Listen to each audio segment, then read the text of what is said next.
अस्सलाम वालेकुम। उम्मीद है आप सब कह रहे हो आफियत से होंगे। तो आइए आज की आयतें शुरू करते हैं। बिस्मिल्लाहिर्रहमानिर्रहीम। वला मन औफा बिअहदिही वत्तक़ा फइन्नल्लाहा युहिब्बुल मुत्तक़ीन। शुरू अल्लाह के नाम से जो बड़ा मेहरबान निहायत रहम करने वाला है। क्यों नहीं, जो कोई भी अल्लाह ताला से किए हुए अपने अहद को पूरा करेगा और तकवा की रविश इख्तियार करेगा तो बेशक अल्लाह ताला को अहले तकवा पसंद है। इन्नल्लज़ीना यश्तरून बिअहदिल्लाहि व अयमानिहिम समानन क़लीलन फउलाइका खलक़ लहुम फिल आखिरति वला युकल्लिमुहुमुल्लाहु वला यंजुरु इलैहिम यौमल क़ियामति वला युज़क्कीहिम वलहुम अज़ाबुन अलीम।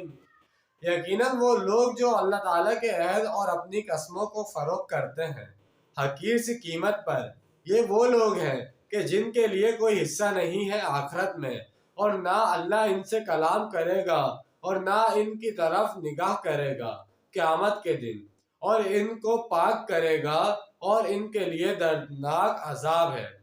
यानी जब वो देखते हैं कि लोग हमारी बात में कुछ शक कर रहे हैं तो खुदा की कसम खा रहे होते हैं कि ऐसा ही है। ये मज़मून भी सूरह बकरा में हम तफसील से पढ़ के आ चुके हैं।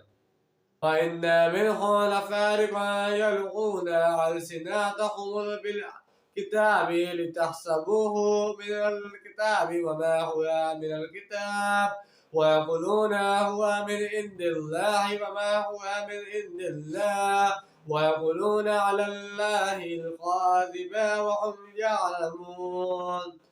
और इनमें से एक गिरोह ऐसा भी है जो अपनी ज़बान को तोड़ता मरोड़ता है किताब तो पढ़ते हुए, ताकि तुम समझो कि जो कुछ वो पढ़ रहे हैं वो किताब में से है, हालांकि वो किताब में से नहीं होता। और वो कहते हैं ये अल्लाह की तरफ से है, जबकि वो अल्लाह की तरफ से नहीं होता, और अल्लाह पर झूठ बांधते हैं जानते पूछते हुए। उनमें यहूद अल्फाज को जरा सा इधर से उधर मोड़कर और मायने पैदा कर लेते थे। सूरह बकरा में हम पढ़ चुके हैं कि यहूद से कहा गया हित्तातुन कहो तो हिंतातुन कहने लगे, यानी बजाय इसके कि अल्लाह हमारे गुनाह झाड़ दे, इन्होंने कहना शुरू कर दिया हमें गेहूं दे। इन्हें तलकीन की गई कि तुम कहो समीअना व अताअना, मगर इन्होंने कहा समीअना व अतईना। इसी तरह का मामला वो तौरात को पढ़ते हुए भी करते थे।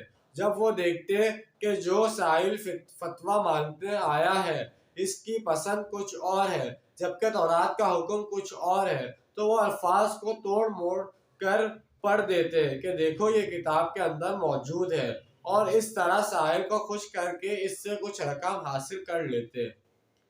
और ये मजमून भी सूरह बकरा के अंदर आया था। तो इंशाल्लाह आज की जैसे हमने 3 आयतों का तर्जुमा और तफसील किया है, उम्मीद है आप सबको पसंद आई होगी। इसके अंदर जैसे 2 आयतों में तो तकवा का जिक्र हुआ पहली आयत में, दूसरी आयत के अंदर कसम का जिक्र हुआ कि अल्लाह ताला की कसम नहीं खानी चाहिए, जो लोग अल्लाह ताला की कसम खाते हैं उनके लिए आखिरत में कोई जगह नहीं है। उसके अलावा तीसरी आयत के अंदर यही आया गया कि जो लोग कुरान पाक का तर्जुमा या कुरान पाक के अल्फाज को तरोड़ मरोड़ के पढ़ते हैं, जैसे कोई हाथ की लकीर पढ़ने वाले लोग होते हैं, वो होते हैं इस तरह के जो लोग होते हैं, और आप उनके कोई अपना मसला लेके जाओ तो वो कुरान पाक में अगर उस मसले का हल खराब लिखा हो तो वो उसको बिल्कुल तरोड़ मोड़ के उनको इस तरह बताते हैं कि वो जिस तरह वो चाहते हैं उसी तरह कुरान पाक में भी लिखा गया है, इस तरह सिर्फ चंद पैसे कमाने के लिए। तो ये भी बहुत सख्त गुनाह है, क्योंकि कुरान पाक मजाक नहीं है, ये अल्लाह ताला की भेजी हुई किताब है। हम सब मुसलमानों का इस पर पूरा का पूरा यकीन है, और जो कुछ भी उसमें लिखा गया वो सब अल्लाह ताला ने हम सब मुसलमानों को बताया है और हम सबको सीधे रास्ते पर चलने की तौफीक दी है। तो इंशाल्लाह आज की वीडियो आपको पसंद आई होगी। मिलते हैं अगली वीडियो में। अपना ढेर सारा ख्याल रखिएगा। जब तक के लिए अल्लाह हाफिज, फी अमान अल्लाह।